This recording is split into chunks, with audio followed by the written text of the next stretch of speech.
You ask Tiger to solve. This deals with linear equations with one unknown. The final result is x equals 9. Let's solve it step by step.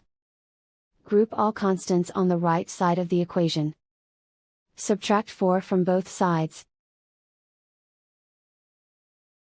Group like terms.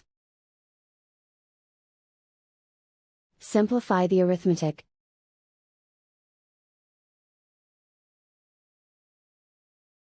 Isolate the x.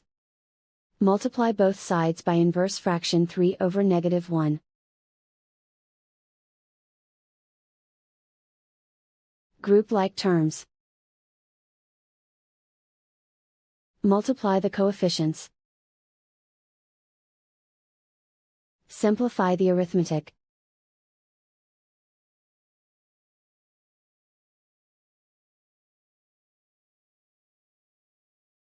And so the final result is x equals 9.